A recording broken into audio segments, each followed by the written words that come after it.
কাগজ কলমে নয়, এবার সত্যি সত্যি উদ্ধার হচ্ছে খাল। বাধা এলে সম্মিলিতভাবে প্রতিহত করা হবে বলে হুঁশিয়ার করেছেন পরিবেশ উপদেষ্টা সৈয়দ রেজওয়ানা হাসান। এ নিয়ে আলোচনা করতে ধানমন্ডি থেকে আমাদের সঙ্গে যোগ দিচ্ছেন নগর পরিকল্পনাবিদ ডক্টর আদিল মোহাম্মদ খান। ডক্টর আদিল মোহাম্মদ খান, আপনার কাছে যেটি প্রশ্ন, আমার যে খাল পর্যন্ত আমরা যেটি দেখেছি যে লাল গালিচা নিয়ে যাওয়া হয়েছে, এই পরিস্থিতি উপদেষ্টারা কি এড়াতে পারতেন না? লাল গালিচা সংবর্ধনার যে রেওয়াজটা, সেটা আসলে একটা গণতান্ত্রিক দেশে কাম্য না। হ্যাঁ, এটা কেননা আমরা যারা জনগণকে ভোটে নির্বাচিত করি, তারা আসলে জনগণের প্রতিনিধি। তাদেরকে সেইভাবে আলাদা কোনো একটা ভাবে সম্বর্ধনা না দেওয়াটাই ভালো।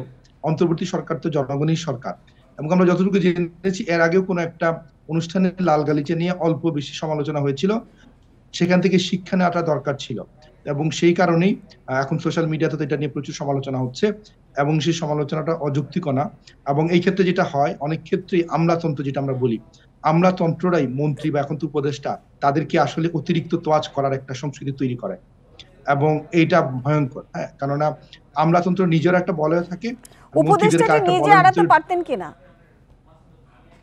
হ্যাঁ, উপদেষ্টারা, যেটা আমি বলছিলাম, আমি মানে পেপারের মাধ্যমে জেনেছি, আগে অন্য একটা প্রোগ্রাম এই ধরনের নিয়ে, লাল গালিচা নিয়ে কথা হয়েছিল। যদি কথা হয়ে থাকে তাহলে অবশ্যই সেটা এড়ানোর জন্য তাদের ব্যবস্থা নেওয়া উচিত ছিল।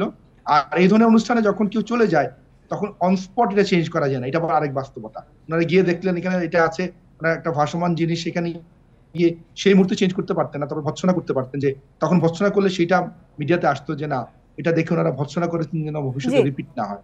কিন্তু মূল আলোচনাটা আসলে লাল গালিচার পাশাপাশি খালের নিয়ে আমাদের কি হচ্ছে। জি আদিল আদিল আপনার সাথে যে আরেকটি প্রশ্ন যেটা জানতে চাই, যে আমরা দেখেছি যে বলা হচ্ছে যে কাগজে কলমে এবার সত্যি সত্যি উদ্ধার হচ্ছে খাল। অতীতে আমরা এরকম দেখেছি, কিন্তু আসলে খাল উদ্ধার করা সম্ভব হয়নি। আসলে কি লাভ হবে? এইবারে যে উদ্যোগটা আমরা যতটুকু জানতে পেরেছি, সেখানে কমিউনিটি এঙ্গেজ করার একটা বড় প্রচেষ্টা আছে, এবং আমরা বারবার আগেও বলেছি যে যত ধরনের প্রজেক্ট কেন্দ্রিক চিন্তা, বা একবার আমরা পরিষ্কার করে আসলাম, এরপরে আর কোনো দেখভাল করার লোকজন নাই, কমিউনিটি নাই, যার ফলে বারংবার এই বিষয়গুলো ব্যর্থ হয়েছে। তো এইবার আমরা দেখেছি যে তাদের উদ্যোগে কমিউনিটিটা প্রধান, কমিউনিটি ফোকাস এই লেক উদ্ধার কার্যক্রম, এবং সেখানে 2 কিলোমিটার পর পর একটা কমিউনিটি তৈরি করা হবে, বা একটা গ্রুপ অফ পিপল তৈরি করা হবে, যারা এই লেক গুলাকে দেখভাল করে রাখবে। যদি সেটাকে সফলভাবে করা যায়, এবং এই যে আমরা লাইভ মনিটরিং করতে পারি, তাহলে অবশ্যই বাংলাদেশে অনেক আমরা করতে পেরেছি, এটাও পারবো। কিন্তু মূল বিষয় হচ্ছে যে আমাদের সরকারি সংস্থার আন্তরিকতা, এবং যারা কমিউনিটিতে এঙ্গেজ হবেন, তারা প্রকৃত অর্থেই যেন কমিউনিটি না জি, রিপ্রেজেন্টেটিভ আমরা হয়। এর আগেও দেখেছি যে পলিথিন বন্ধ সহ অনেক পদক্ষেপ কিন্তু নেওয়া হয়েছে, কিন্তু কোনো কারণে সেটা ব্যর্থ হয় এই ধরনের বড় আয়োজন। তো আসলে কেন হয়, কি কারণে?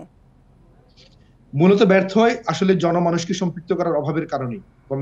পলিথিনের কথাও যদি বলেন, সেখানে পলিথিনটা যদি কোনো একটা ইন্ডাস্ট্রি হয়ে থাকে, সেটা সরকার যদি উচ্ছেদ করতে চায়, অবশ্যই সেই মেসেজটা সাধারণ মানুষকে নিয়ে করতে হবে কেন সে উচ্ছেদ কার্যক্রমে যাচ্ছে। এবং এবারের যে খাল উদ্ধার কার্যক্রমে কমিটি সম্পৃক্ততা এই কারণেই জরুরি, কেননা আলটিমেটলি দখল দূষণের কারণে কমিউনিটি ক্ষতিগ্রস্ত হয়।